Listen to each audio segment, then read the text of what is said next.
Bueno, pues vamos a entrar en la plática del día de hoy y como les dije, ¿verdad? Es terminar la serie El gozo del Señor es nuestra fuerza que vimos por los últimos dos domingos. Y el domingo pasado aprendimos lo siguiente. Aprendimos que el gozo del Señor no es una emoción pasajera, sino la conciencia continua del amor de Dios. ¿Ok?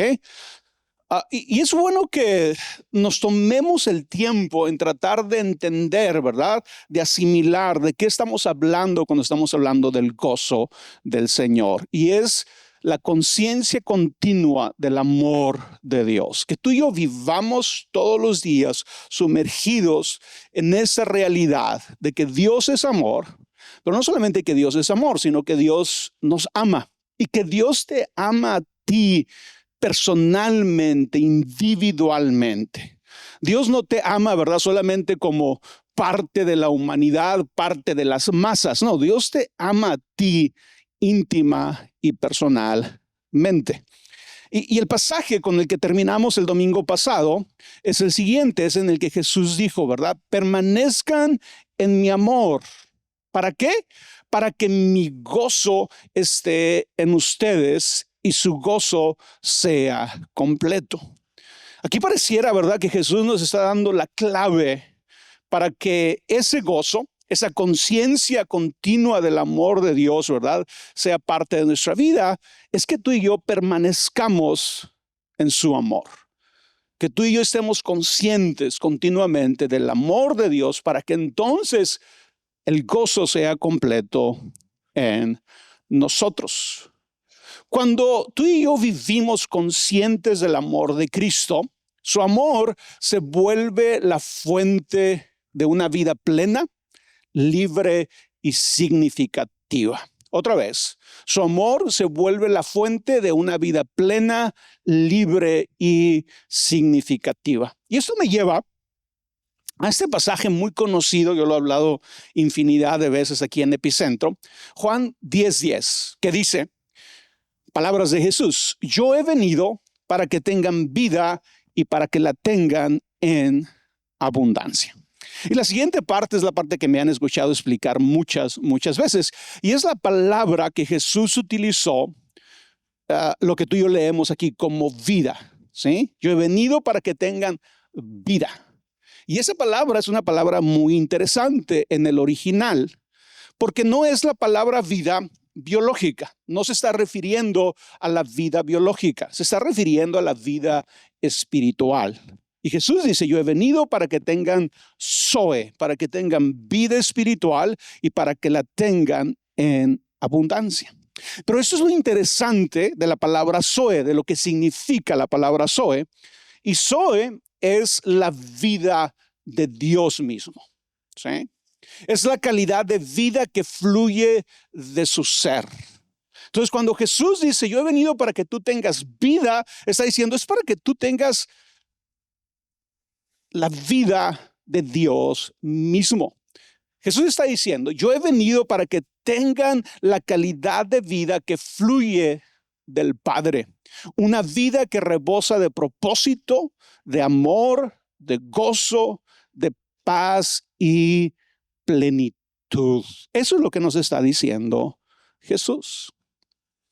Y tú y yo, ¿verdad? Cuando pensamos en esta promesa de Jesús, yo he venido para que tengan vida y vida en abundancia. A veces tú y yo crecimos en una cultura que nos hace sentir o pensar que si nosotros queremos las cosas buenas, ¿verdad? Para nuestra vida, como que algo no está muy bien en nosotros, ¿verdad? Cuando tú piensas en una vida llena de propósito, de amor, de gozo, de paz, de plenitud, como que a veces pensamos que estamos siendo egoístas, ¿verdad? Como que no estamos siendo lo suficientemente espiritual para abrazar o aceptar, ¿verdad? Las dificultades y los sufrimientos que nos pueda traer la vida. Ahora, no estamos diciendo eso y no estamos negando, ¿verdad?, la realidad que en esta vida sufrimos, ¿verdad? Nadie de nosotros a la edad que tenemos esta idea de que no vamos a sufrir en la vida. Sufrimiento es parte de la vida.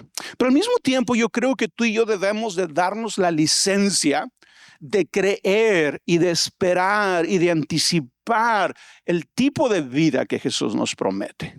Una vida en abundancia, una vida llena de propósito, una vida llena de amor, de gozo, de paz y de plenitud. Que tú no te conformes a una vida menor a eso y que lo consideres como, oh, esta es mi vida, esta es mi cruz, soy espiritual porque vivo de esta manera. No, es ver las palabras de Jesús, escuchar las palabras de Jesús y aceptarlas, creerlas y creer que Jesús realmente está interesado en traer ese tipo de vida a nosotros. En el Nuevo Testamento hay varias frases en las que Jesús específicamente habla de este tipo de vida.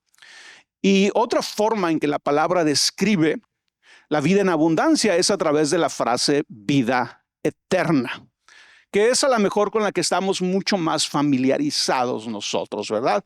El pasaje más conocido en la Biblia, Juan 3:16, nos dice que Dios vino para darnos vida eterna, ¿sí? Que Él nos ama, que Él vino a este mundo para darnos vida eterna. Pero eso es lo interesante de nosotros. Y es que cuando pensamos en el término vida eterna, por lo general solo pensamos en duración. Yo les he hecho este ejercicio antes mentalmente, ¿verdad? ¿Qué piensas cuando yo digo vida eterna? Y la mayoría de nosotros pensamos vivir por siempre, vivir por miles de años, por millones de años. Entonces, cuando pensamos en el término vida eterna, por lo general solo pensamos en duración. Pero la vida eterna no se trata solo de vivir por siempre, sino de vivir de cierta manera. Y esa es la realidad que yo he tratado de explicar a veces, y es que solo el concepto de vivir por siempre no es tan atractivo como suena, ¿verdad? Como esta idea, vas a vivir por siempre. Pero imagínate que la idea fuera, vas a vivir por siempre con tus problemas, vas a vivir por siempre con lo que estás pasando, vas a vivir por siempre con tus errores, No, pues yo no quiero vivir por siempre así. Y eso no es algo nuevo. Job, cuando se encontraba en medio de la prueba, él dijo eso, él dijo, yo no quiero vivir por siempre.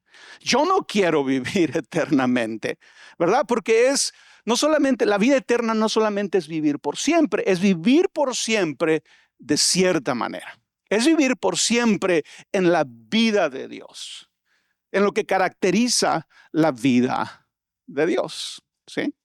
Y en esta serie, ¿verdad? Hemos estado viendo varios conceptos, varias ideas acerca del gozo del Señor, pero vimos específicamente que el gozo del Señor es diferente a la felicidad, ¿sí? La felicidad es la emoción positiva que experimentamos cuando algo específico está bien, ¿sí? Y obviamente eso es bueno, ¿verdad? Tú quieres que más cosas estén bien en tu vida y tú quieres que más cosas te causen felicidad, ¿sí? Pero la felicidad es esa emoción positiva que experimentamos cuando algo específico está bien. Y regularmente esa felicidad es temporal, ¿sí? Nos hace sentir bien por un momento, por un tiempo. Aún las cosas que más queremos, que más anhelamos en nuestra vida, cuando las tenemos, nos traen cierta alegría, cierta felicidad, cierta satisfacción. Pero pasan las semanas, pasan los meses y se esfuma, ¿no? Tal vez tú tuviste por muchos años, ¿verdad? Quiero comprar este carro y el día que yo compre ese carro, ¿verdad? Todo va a estar bien en mi vida, ¿verdad? Porque especialmente los hombres, ¿no? Y sí, ¿verdad? Compraste el carro y esa semana te sentías increíble con tu carro, ¿verdad? Pero al mes ya no era tanto, ¿verdad? Ya era como que ya te estabas acostumbrando. Lo mismo podemos decir de una casa, de cosas materiales, ¿verdad? Que pensábamos que nos iban a producir toda esta felicidad y nos damos cuenta que esa felicidad es de corta duración, ¿sí? Pero el gozo del Señor es diferente. No es lo mismo el gozo del Señor que felicidad. Ahora, la felicidad es buena, ¿verdad? Yo no estoy hablando en contra de la felicidad. Yo quiero que más cosas estén bien en mi vida y que me produzcan felicidad. Pero no debo de confundir eso con el gozo del Señor. El gozo del Señor es el contentamiento interior, duradero. ¿Sí? No es temporal, es un contentamiento estable, firme, duradero, que proviene de nuestra relación con Dios. Es el fruto del Espíritu que trasciende nuestras circunstancias. Esa es la gran diferencia entre la felicidad y el gozo del Señor. El contentamiento es un estado estable de bienestar. Resultado, y aquí eso es muy importante, resultado de aceptar la realidad del amor y carácter de Dios. El gozo del Señor, ¿sí? Es este estado estable de bienestar, emocionalmente, mentalmente, espiritualmente, que viene como resultado, ¿sí?, de aceptar, de reconocer como realidad el amor de Dios y el carácter de Dios. ¿Sí? Qué importante es que tú y yo lo asimilemos. Por eso toma sentido, ¿verdad? El que tú y yo digamos, el que yo diga que el gozo del Señor tiene que ver con nuestra conciencia continua del amor de Dios. Que tú y yo vivamos siempre conscientes del amor de Dios. Ahora, si la vida Zoe, ¿verdad? Esta vida espiritual, no es solo la vida que esperamos vivir después de nuestra muerte, sino la vida que vivimos cuando tenemos una relación personal con Cristo. Eso nos lleva a una pregunta: ¿cómo entramos a esta vida? Si Jesús dijo, yo he venido para que tú tengas vida y la tengas en abundancia, ¿cómo entramos a esa vida? Y yo creo que la respuesta está en las Escrituras, cómo entramos a esa vida. Y como fue para los primeros discípulos, es para nosotros. ¿Sí? Y vamos a ver el día de hoy 3 puntos muy prácticos, muy fáciles de entender, pero que nos dan una mirada a cómo entrar en la vida en abundancia que Jesús prometió. Cómo entramos al gozo del Señor, que es nuestra fuerza. Como fue para los primeros discípulos, es para nosotros. Como fue para los discípulos que leemos en los evangelios y en las epístolas, es para nosotros. Y número 1 es que ellos siguieron a Jesús. Y siguieron a Jesús como aprendices. Y yo creo que aquí está la clave de por qué tal vez a nosotros en ocasiones no parece que estamos viviendo esa vida en abundancia. En ese primer punto, ¿sí? Y es que tal vez no estamos viviendo como aprendices de Jesús. Seguir a Jesús significa que nuestra vida gire alrededor de Él. Es seguirlo con la intención de aprender de Él. ¿Sí? Porque a veces tú y yo pensamos, yo soy seguidor de Jesús porque digo que creo en Jesús, ¿verdad? Y como que ahí se termina, como que eso encierra todo para nosotros, la idea de seguir a Jesús. Mientras yo diga que creo en Jesús, mientras yo diga que confío en Él, soy su discípulo, soy su seguidor. Pero en términos prácticos, el discípulo de Jesús es un aprendiz. Es alguien que está observando y está imitando a la persona de la cual está aprendiendo. En el tiempo de Jesús, especialmente los discípulos, ¿verdad? Porque era toda una cultura en el pueblo de Israel, el concepto del rabí y de los discípulos y lo que un discípulo tenía que hacer y cómo un discípulo tenía que aprender de su maestro. El aprendiz en el tiempo de Jesús, los discípulos de Jesús, no solo aprendían de lo que el maestro decía, ¿sí? No se trataba solo de que Jesús les diera sermones o enseñanzas, era parte, pero no era lo único. De hecho, cuando tú lees los evangelios te das cuenta de algo, y es que Jesús vivió con sus discípulos 3 años. Vivían juntos, ¿sí? Vivían juntos Jesús con 12 discípulos por 3 años. ¿Por qué? Porque el aprendiz no solo aprendía lo que el maestro decía, sino de cómo vivía. ¿Sí? Y si tú eras un maestro, ¿verdad? Que hablabas muy bonito, decías cosas muy bonitas, pero luego en la vida real no vivías lo que hablabas, ¿verdad? Pues tus discípulos se decepcionaban de ti, se iban y se alejaban, ¿sí?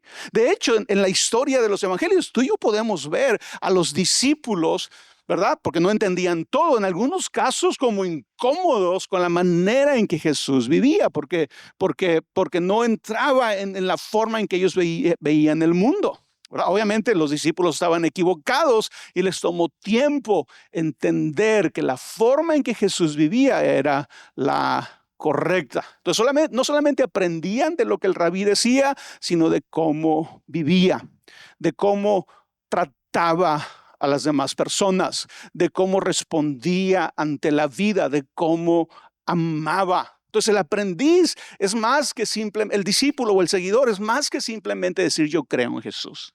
Es estar realmente enfocados en Jesús y aprender de Él. ¿Sí? Ahora, obviamente, ¿verdad? Jesús no está entre nosotros físicamente, pero tenemos la palabra, tenemos los evangelios, donde tú y yo podemos observar a Jesús, ver cómo Jesús vivía, escuchar lo que Él enseñaba y tomar la decisión de aprender de Él. Seguir a Jesús era y sigue siendo aprender su forma de vivir. Eso es seguir a Jesús. Y si eso entiendes el día de hoy, sería un punto muy básico, pero muy importante. Seguir a Jesús era y sigue siendo aprender de su forma de vivir. No solamente decir que creemos en Jesús. No solamente aprendernos algunos versículos, ¿verdad? Porque suenan interesantes, porque me hacen ver espiritual, sino realmente aprender de su forma de vivir. Y eso es lo que nos falta a muchos cristianos. Porque en muchas ocasiones, a veces los cristianos nos damos licencia para tratar a ciertas personas de cierta manera, para rechazar a ciertas personas de cierta manera. Y sí, encontramos algún versículo en el Antiguo Testamento que nos dé licencia para rechazar a alguien, para juzgar a alguien, pero ignoramos el ejemplo de Jesús. Ignoramos lo que Jesús hacía cuando se encontraba con las personas que los demás rechazaban, que los demás juzgaban. Se nos olvida, ignoramos, ¿verdad? Que Jesús era conocido como amigo de pecadores, que comía con ellos, que pasaba tiempo con ellos. No para hacerse como ellos, para extenderles su gracia, para extenderles su amor. Cuando tú y yo abrimos los evangelios, vemos a Jesús siendo modelo, ¿verdad? De una vida centrada en el amor del Padre. Jesús nos puede ofrecer una vida en abundancia porque Él mismo la experimentó aquí en la tierra. Porque Él vivía una vida centrada en el amor del Padre, llena de propósito, pero también llena de compasión. Número 2, ¿qué más hicieron los primeros discípulos de Jesús? Creyeron en Él como el Hijo de Dios. No solamente reconocieron que era un gran maestro, que vivía de cierta manera. No, también lo reconocieron o creyeron en Él como el Hijo de Dios. Y yo digo que los discípulos tuvieron una especie de doble conversión, ¿sí? Primero siguieron a Jesús como rabí. ¿Sí? Eso fue lo primero que hicieron. Era esta persona que ellos conocían del pueblo, ¿verdad? Cuando Jesús empieza es el hijo de José, es el hijo de María, ¿verdad? Pero tiene sabiduría, enseña cosas increíbles y empiezan a seguirlo, ¿verdad? Empiezan a verlo como un maestro. Pero mientras creían en Jesús de esta manera, sus vidas cambiaron. ¿Sí? Sus vidas fueron mejores solamente con seguir a Jesús como rabí, como maestro, porque obviamente era Jesús, ¿verdad? Cambiaron, aprendieron, fueron mejores, pero aún así estaban lejos de tener la vida eterna, de tener la vida Zoe que Jesús prometía, la vida en abundancia que Jesús prometía, ¿sí? Así que mientras seguían a Jesús como su maestro, el Padre les reveló su verdadera identidad, ¿sí? Dejó de ser solo un rabí y lo conocieron como el Cristo, el Hijo del Dios viviente. ¿Sí? Y eso es lo que tiene que suceder en nosotros también. Para entrar a esta vida, para entrar en el gozo del Señor, es que tenemos que reconocer y creer en Jesús como el Hijo de Dios. Ahora, pero déjame te explico algo acerca de creer en Jesús como el Hijo de Dios. Así como decía ahorita, ¿verdad? No se trata solo de decir creo en Dios, creo en Jesús, creo que existió, que vivió, ¿sí? Lo mismo tiene que ver, es la misma idea cuando pensamos que creemos en Jesús como el Hijo de Dios. Porque la gran mayoría de nosotros, ¿verdad? Siempre decimos, creemos en Jesús como el Hijo de Dios. Yo creo que Jesús es el Hijo de Dios. Pero creer en Jesús como el Hijo de Dios demanda una manera muy específica de ver a Dios, de ver a las personas y de ver al mundo. Entonces, déjate explico eso. Cuando tú dices, yo creo que Cristo es el Hijo de Dios, yo creo que Jesús es el Hijo de Dios, lo que realmente debemos de estar diciendo es, yo veo de una manera muy específica a Dios. Yo veo de una manera muy específica cómo es Dios. Yo veo de una manera muy específica cómo son las personas, cómo es el mundo, cómo es la creación en la que vivimos. Cuando tú dices que tú crees que Jesús es el Hijo de Dios, en términos así muy fundamentales, lo que tú estás diciendo es que tú crees que Dios es bueno. Si Cristo es el Hijo de Dios, la conclusión que debemos de tener por tener esta creencia de que Jesús es el Hijo de Dios es que Dios es bueno. Si tú no crees que Dios es bueno, tú no crees que Jesús es el Hijo de Dios. ¿Sí? Creer que Jesús es el Hijo de Dios es creer que Dios, el Padre, es bueno. Creer en Jesús como el Hijo de Dios es creer que Dios es como ¿quién? Es como Jesús. Eso es lo que estamos diciendo cuando tú dices, yo creo que Cristo es el Hijo de Dios. Estás diciendo, ¿verdad? Dios es como Jesús. Y esto fue algo, ¿verdad? Que Jesús les hizo ver a sus discípulos. Cuando estaban en esta reunión, Jesús y sus discípulos, y Jesús les dice las siguientes palabras, dos pasajes.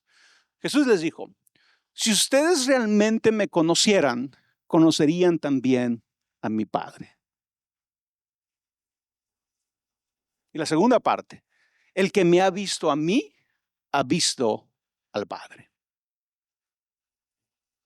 No solamente Jesús es como Dios, Dios es como Jesús. Y eso es fundamental para entrar en la vida en abundancia, para entrar en el gozo del Señor, que tú y yo creamos que Jesús es el Hijo de Dios. Y creer que Jesús es el Hijo de Dios es creer que Dios es bueno. Es creer que Dios es como Jesús. Todo el amor, toda la compasión, toda la bondad, toda la paciencia, toda la entrega, todo el sacrificio que vemos en Jesús, en la vida de Jesús, es el reflejo de cómo es Dios. Dios es bueno.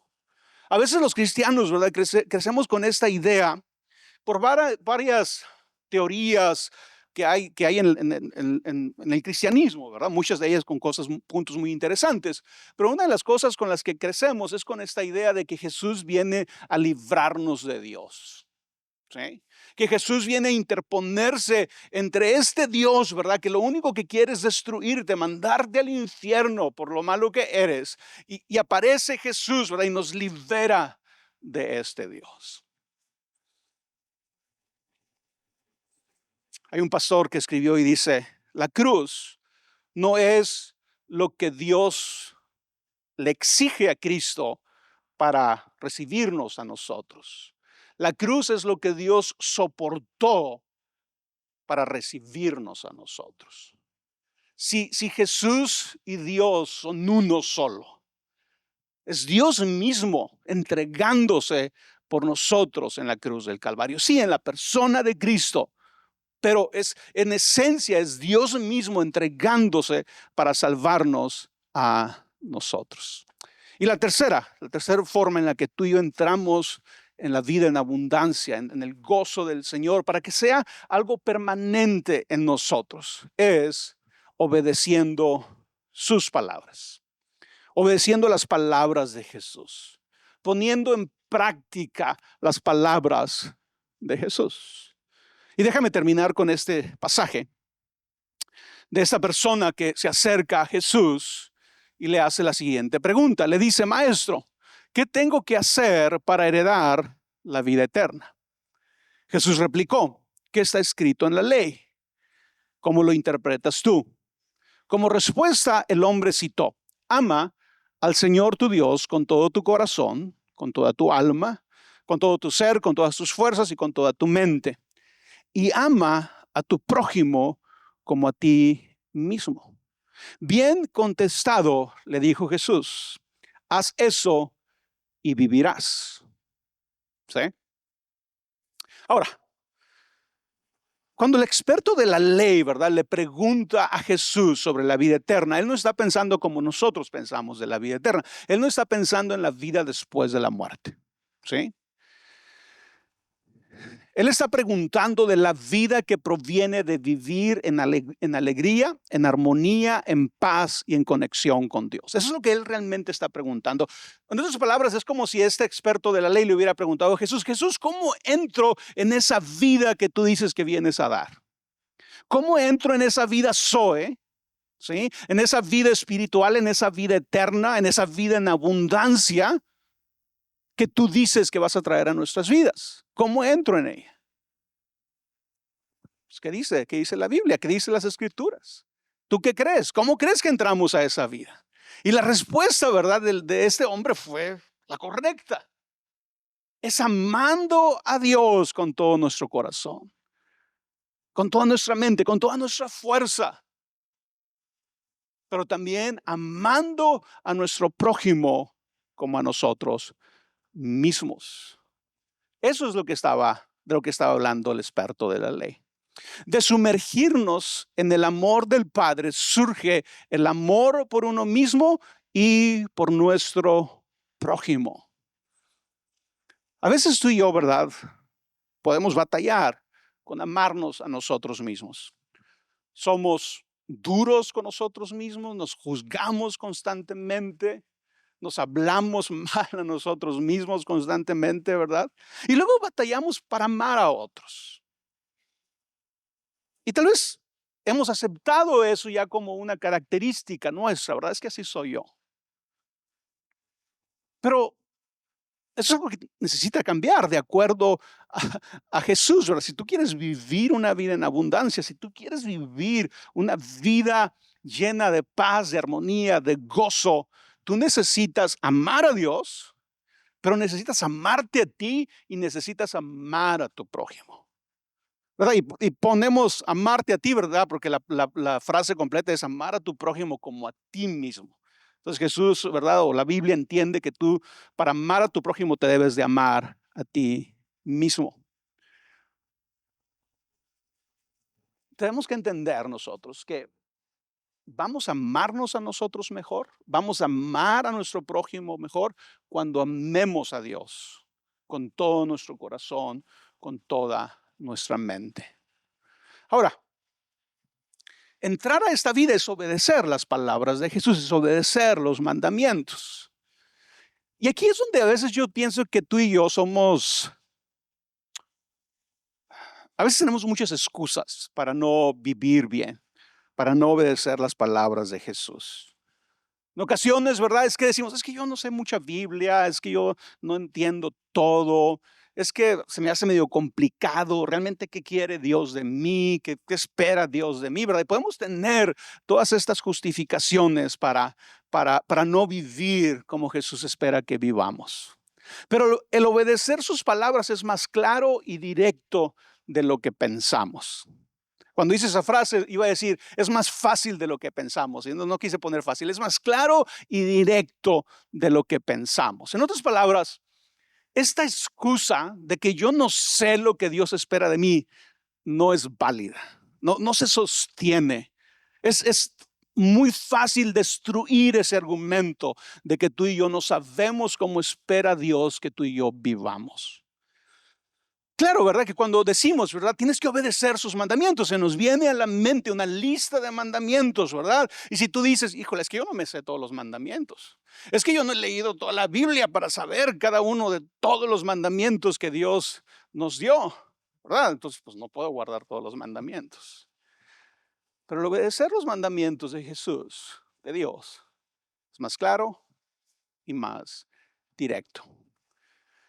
Dice la palabra a través de Pablo, porque los mandamientos que dicen, no cometas adulterio, no mates, no robes, no codicies, y todos los demás mandamientos que tú encuentres en la Biblia se resumen en este precepto. Ama a tu prójimo como a ti mismo. Así que no te compliques la vida, ¿verdad? Yo no sé todos los mandamientos de Dios. Concéntrate en esta idea, en este principio. Yo tengo que vivir mi vida amando a mi prójimo como a mí mismo. Y como lo dije ahorita, repito, ¿verdad? La Biblia está asumiendo que tú te amas a ti, que te amas bien, quieres lo mejor para ti. ¿Sí? Quiere decir, ¿verdad?, que en mi relación con mi esposa, yo no necesito toda esta lista de mandamientos. Si lo sabes, qué bueno, ¿verdad? Pero lo que yo necesito es vivir una vida en que yo ame a mi esposa, donde yo quiera lo mejor para ella, que incluya amor, que incluya paciencia, que incluya cuidado. Eso es lo que necesito y eso lo puedes aplicar a cualquier otra persona en tu vida, a tus hijos, a tus padres, a tus hermanos, a tus amigos.